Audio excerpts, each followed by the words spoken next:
friends, welcome back to my channel. My name is Kelly. I haven't filmed in quite a while. I actually had a video for booktubers to watch Wednesday last week, but it was filmed quite a while ago. May was busy. I really needed to take a break, and so I did.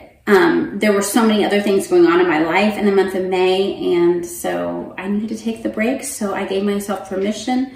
I used to not give myself permission to take breaks, but I'm getting better. I'm learning. All right, the most important things that have to be read this month are two friends from BookTube's books. So first, my friend Jenny Gossell. Tell me which one it is, Jenny. Jenny got married several months ago, and for some reason, I can't remember what to put the emphasis on. If you follow her channel name used to be Jenny Chastain, and she wrote a book with some of her author conservatory friends. It's Christian fantasy, and Jenny's got the second story in there. And I was supposed to read it quite a while ago, but at the time, my Kindle died. And then when I got a new Kindle, and I got a little distracted by other things, but Jenny is going to be read this month, one way or the other. And then my other friend, Courtney Reese, she writes contemporary romance, and she has a fantasy book out as well. And I don't know if I'm allowed to give you any details of this particular book, but she's got another one coming, friends, and she publishes as C.P. Cabaniss. So the other one that I'm absolutely going to get to this month is All the Girls, and this is a thriller by Lucy Clarke, and it's from my in-person book club that my friend Ashley hosts in her home. She's a friend from church, and she kindly opens up her home library. They built this beautiful house. She's as obsessed with reading as I am. Also homeschools her kids and has all sorts of books, middle grade all the way up to classics. And so the theme of this book club is different countries. So this is Greece. Sometimes I love thrillers. Sometimes I hate them. Sometimes the content is not comfortable for me. We'll see where I land with this one. So, and then I really want to get to Shepherd of the Hills by Harold Bell Wright. I sometimes say that backwards. Harold Bell Wright. Yes, sometimes I say Harold Wright Bell. And this is a book about a man in the Ozarks. And the Ozarks have a very special connection to me because on my dad's side, so my paternal grandmother, her family history is like from the Ozarks. So that's really special. All right, so a book that I'm reading to my kids at lunchtime. I've got more books planned for my kids than myself. It's for me too, right? It really is, because I get more out of it, I think, than they do. Summer of the Swan by Betsy. I read this when I was, I don't know, a kid.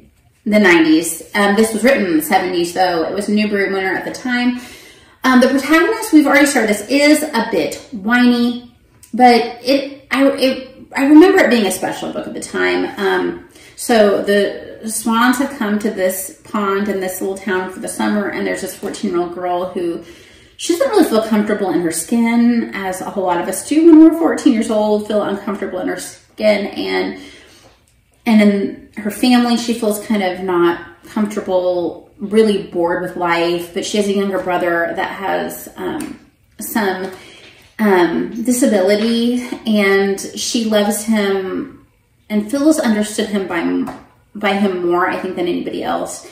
And there is some drama involving that younger brother, and he, is the most special person to her, and that helps her grow as a person. But I do not remember the protagonist being quite as whiny as she is. So it won't take us a month to finish that. So I'm reading this aloud at lunchtime.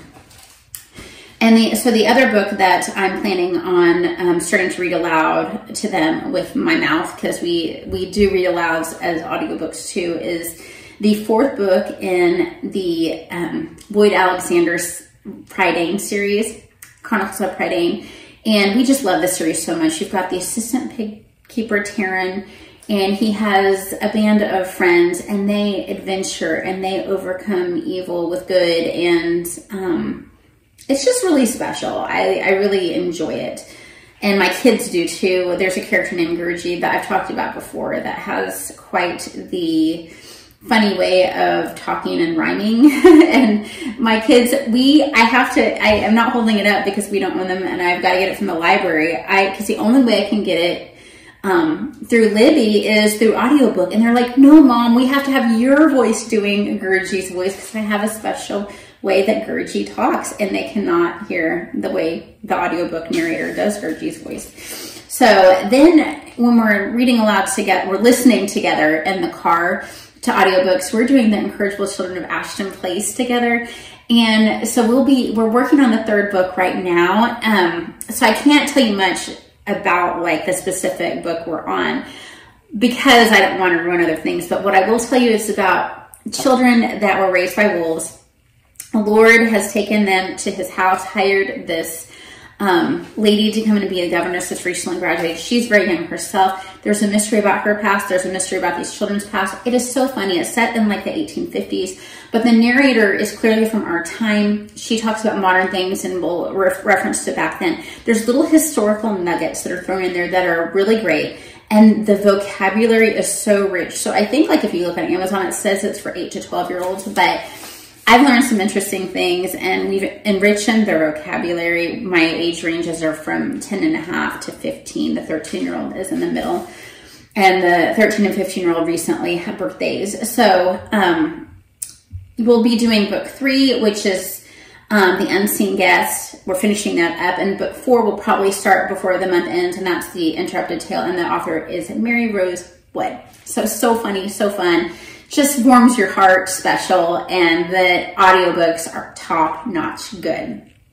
All right, so with my daughter, we are reading the 4th book in the Crowns of Crosswell series. Now, these are really like very magical, sweet books, very clean. They're classified by the publisher because I was asked to review the first one. That's how I got into these as middle grade, but I definitely consider them very clean and a little bit more whimsical than usual YA, because the character is YA and it's just a little bit too much of a ship between her and another character, for, in my opinion, to be a YA book. So we have Ivy, who in the first book, she was found out that she has the ability to be a scrivener, which is pen magic, and then we find out that she's very special. My daughter and I believe that she leans a little bit too heavy in her Harry Potter inspiration, almost to copying. But we do enjoy them. All right, so my son and I will, in a maybe week or so, finish up the Bronze Key by Holly Black and Cassandra Clare. This is the 4th book in the Magisterium series. And this would also be another series that would be enjoyed by Harry Potter lovers, but even though it sounds very similar, you have a boy that doesn't know that he has the ability to do magic. There is a plot twist that makes this so very different and so very unique. You do have a trio, 2 boys and a girl, which I know is still very similar to Harry Potter, but it doesn't really feel like it, even though the girl's very clever like Hermione. It's different enough that you're not really feeling. So the Silver Mask is the one after it, book number 4, and that's what we'll start when we finish that. Now, my youngest son, we're reading something totally different, and this is Grandpa's Box by Starr Meade. This is a beautiful book.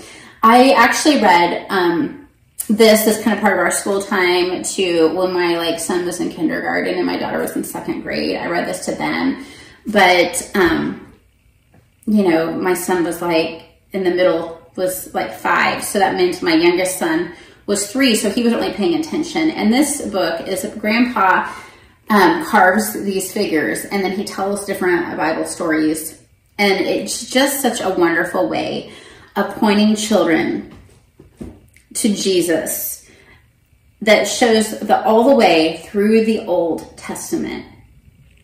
It's all about him. So it's beautifully done. Such a sweet story. All right, my boys and I will be in the car by ourselves this week because my daughter's not going to an apologetics camp that the boys are. We'll have a 20-minute drive there and back, and of course I'm not going to have that time not have a book. So we're going to be doing The Found Boys by S.D. Smith. I I talk about S.D. Smith all the time on this channel. I love the Green Ember series and other books that he has done, the Jack Waylander books and Mooses with Bazookas, something like that is the most hilarious book. So this is kind of like it sounds like kind of like a clean Goonies. That's my interpretation of it. So that's where we are. That's what we're reading in June. I know this was mainly about my kids, but I'm looking forward to it anyway. I hope you guys are doing well. I hope that you read a lot. Bye-bye.